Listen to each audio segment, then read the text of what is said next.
iHeart Podcasts. Hear more Gold 101.7 podcasts, playlists, and listen live on the free iHeart app. Jonesy Amanda's cutting room floor. Yeah. On the cutting room floor today. Well, Brendan, first it was Hall & Oates. Now it's Ben & Jerry's. Splitsville. Oh, what's happened? Well, Did the huge talent of Hall outweighing Oates affect Ben & Jerry? before we go on to Ben & Jerry, let's get this clear. I'm I'm Hall, Hall, you're Oates. Oates. You're the small, wiry, No, hairy one you're- that people won't really You're the one that doesn't flips know around much in the about. background. The brains of the operation, i.e. me. Anyway, we've spoken about this at length. All right, well, let's move on to Ben & Jerry's. So Ben & Jerry's ice cream. One of the co-founders, Jerry, the Jerry of Ben & Jerry's, has quit the band. He's resigned. What's happened? Well, the parent company, Unilever, he says, has silenced their core mission of liberal activism. Let's listen to something that they posted on TikTok not so long ago. Stick to ice cream. Not gonna lie, we get this one a lot. Yeah, we're in the ice cream business, but we've always been about much more than just ice cream. We use our power, our privilege, our platform, and our relationship with our fans to advocate for progressive social change. So no, we're not just going to stick to ice cream. Well, I didn't know that. Yeah, well, I about think them. the owners now, Unilever, have said, how about you just stick to ice cream? Because the very vocal owners of this ice cream company, and most people who buy the ice cream wouldn't need to know or care, maybe you do care, what the owners think. You just know them as ice cream makers. But they apparently have been involved in many issues, climate change, racism.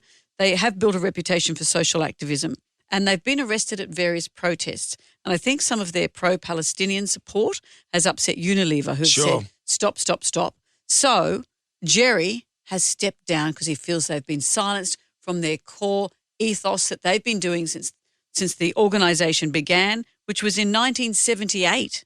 Yeah, and that was way before social media. What's happened now, and I've had this epiphany recently, there is so much opinion on social media now. Everyone has an opinion. So really, people like Ben & Jerry's in the old days used to do the right thing. There's enough opinions out there, whether it be left or right or centrist, it doesn't matter. But ice cream manufacturers, even bands these days, they don't need to use their platform to talk about these things because everyday people are now aware of what's happening socially. I wonder if the difference is. And now it just sounds like a lecture. No, but in the old days, you used to be able to say, I'm opposed to this. And you go, oh, fair enough. Yep. Now you're opposed to this. Sorry, that means, we're so divided. That's what I mean. We can no longer tolerate an opinion. Yes. So Unilever have said, we don't like your pro-Palestinian thoughts. Yep. You've upset our Israeli followers. Therefore, Exactly. there you go. So there's no longer, here's my opinion. It is, my opinion now is upsetting somebody and you cannot have your But opinion. the very nub of it is Ben & Jerry's make ice cream. Yeah. When they weren't an opinion company making ice cream, it's like U2. U2 have Their ice cream's terrible. they'd have a nice rum and reason.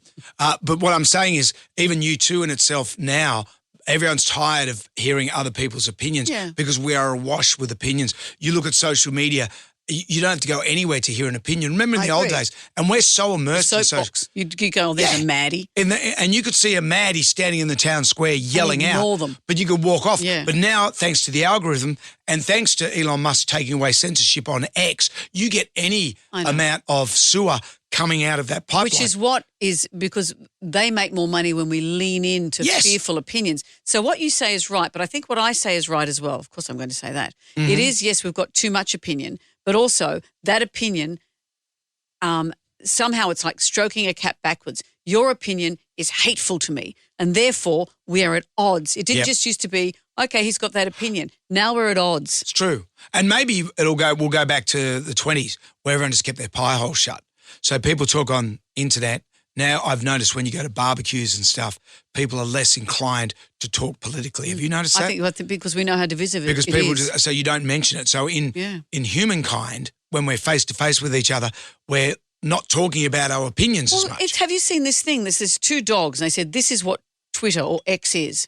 Two dogs, there's a fence. Yep. These Alsatians just barking, baring their teeth. The fence pulls back. The two dogs just look at each other. No problem.